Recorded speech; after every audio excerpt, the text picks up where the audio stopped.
Hi, it's Dr. Nicole, and today I want to talk with you about the key thing that the vast majority of parents and professionals don't really understand when it comes to behavior and behavioral challenges in kids who have neurodevelopmental disorders, whether that's things like autism spectrum disorder, ADHD, those kinds of things, or mood and behavior disorders, or just kids who tend to be emotionally and behaviorally more dysregulated in general. And that is information processing.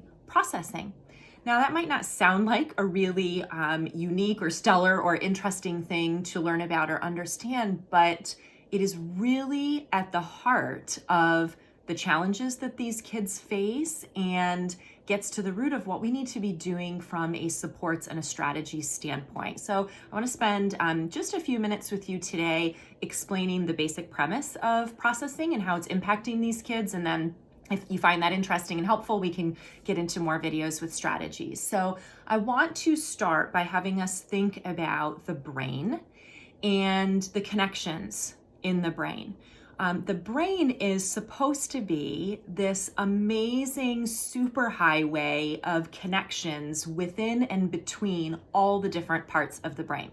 Yes, different parts of the brain are known for different kinds of functions, but the reality is that the more that we learn about the human brain, the more that we understand that the brain is really designed to be very, very interconnected, and all the parts really support each other and work together. So we should have these super highways of connections that start developing even before we're born in the womb and continue to develop them through infancy, through early childhood, and all the way through our growing up years, even well into the young adult years.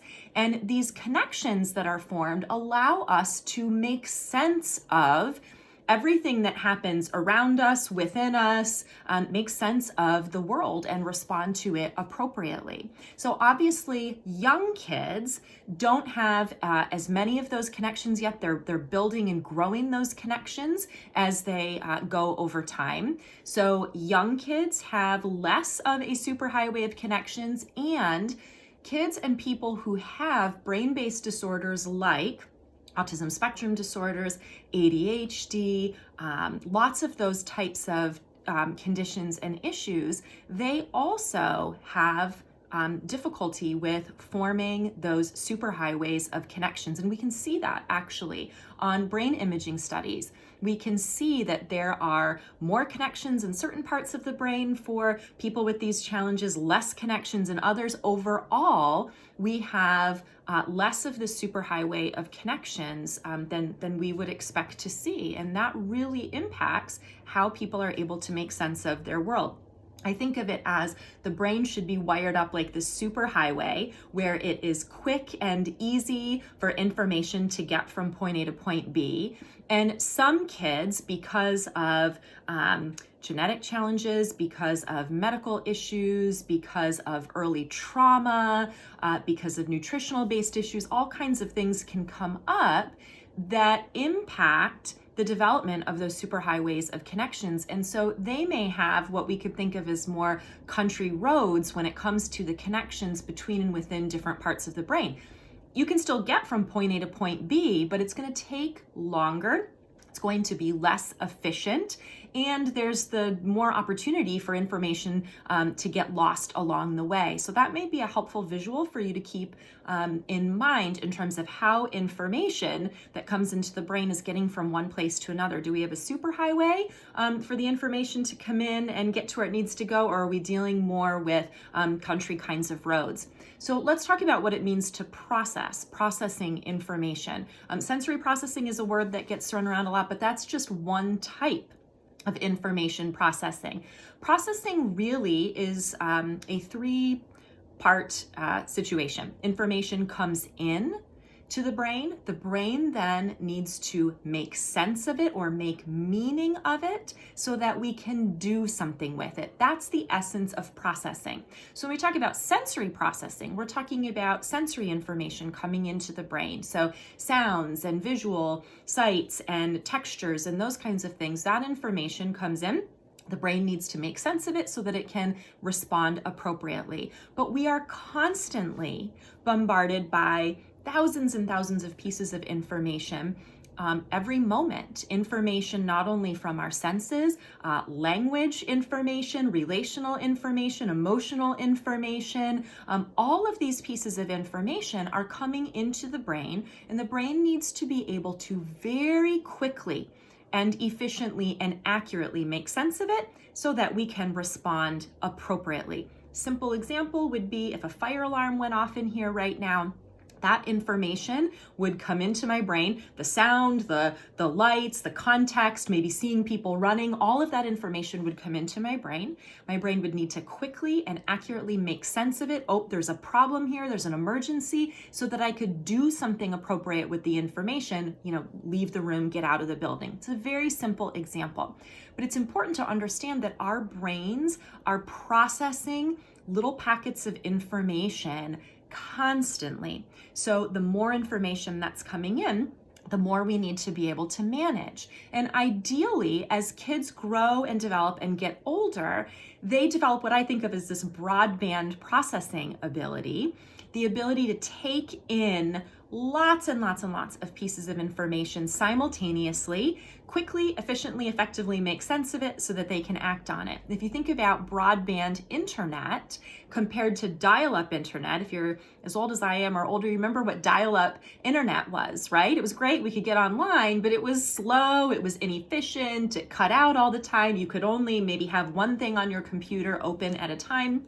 Compare that with broadband internet that we have now. We can do lots of things on our computer all at once. The internet doesn't cut out. We can seamlessly move between things. That's broadband. We want kids to develop, we want to develop this more broadband processing.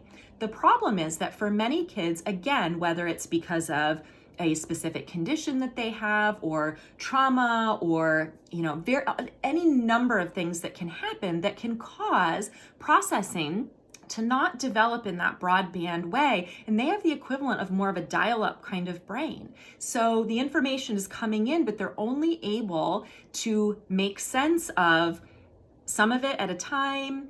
They struggle to do that quickly while they're making sense of this piece. They lose this other piece. So that, again, may be a helpful way for you to think about it. In the world, as it's gotten more and more complex, we have more information coming in all the time, and our brain needs to be able to efficiently and effectively make sense of that. So what happens when we are struggling to manage all the information that's coming into our brain, you can think of it like a funnel that starts to build up and get backed up, right? Information's coming into your child's brain. If your child isn't able to quickly and efficiently make sense of it and keep moving, the information's gonna back up.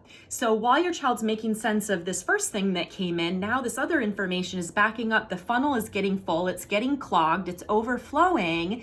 And what happens when we have more information coming in than our brain can meaningfully handle in the moment? Well, we start to get overwhelmed. The brain starts to get overwhelmed. And when the brain starts to get overwhelmed, there's too much coming in, can't make sense of it quickly enough. What happens? Stress level goes up, anxiety level goes up, and that doesn't feel good to us. Now, this happens for kids with neurodevelopmental disorders, emotional and behavioral disorders, other kinds of challenges all the time. But we can all relate to this, right? We've all had days where we have felt really overwhelmed. There's way too much going on, too much information coming in. If you've ever been to a country where you're not fluent in the language, you may have quickly had that experience of what happens. Our stress level goes up. We feel really fatigued and tired because our brain is working overtime trying to make sense of things. Maybe you've been to a class at some point in your life that was well above your level, and you really struggled to make sense of the information, what was going on in the class. What happens? Well, emotions start to go up, right? Stress sets in, overwhelm sets in, anxiety. And then what do we want to do? We want to deal with getting those uncomfortable feelings down, right? Overwhelm, stress, anxiety, those are not good feelings. We don't like to have those feelings. So this is where the behavior piece comes in, because when we're experiencing information overwhelm, when our children are experiencing information overwhelm, they're going to use whatever strategies or tools they have at their disposal to try to cope with that, to try to bring those feelings of overwhelm, anxiety, stress down. So from here on out, I want you to think about your child's behaviors as their coping strategies. Now, that doesn't mean that they are appropriate or beneficial or the best way for kids to manage things, and we can teach them other ways to do that. But when we can shift viewing behavior as just the thing on the outside that we're seeing, the kid who's resisting or fighting or arguing or having a meltdown, and we can understand what's going on in the brain underneath that. This is a child whose processing system is totally overwhelmed right now. This is a child who's trying to cope with feeling an immense amount of overwhelm, of stress, of way too much that they can't make sense of. Suddenly, we can bring ourselves to that situation in a new way, and we can understand how to better support them. So behaviors equal coping strategies. Might be avoidance behaviors, refusing to do things, could be things like stimming and scripting kinds of behaviors. Are definitely ways that some kids try to manage information overwhelm. Things like getting really controlling and rigid, aggression, passivity, just sort of tuning out and acting like they're, not even there, going within themselves. Those are all ways that kids can respond to that information overwhelm. And we view that and we say, they're just being resistive, or this is a problem. This is a behavior that they're exhibiting. We need to do something about that. Well, we need to understand where that's coming from. And it's coming from this information overwhelm. And when we can understand that, it shifts everything in terms of how we address that.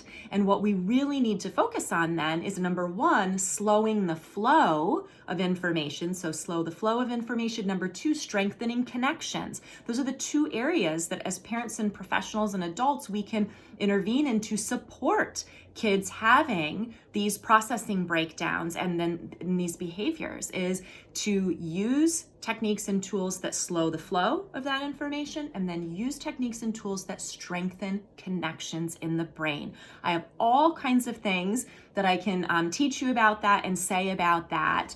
But I'd love to know what you think about this, what you think about what I've shared about processing. Is this interesting? Is this helpful to you? What do you notice about this with your child?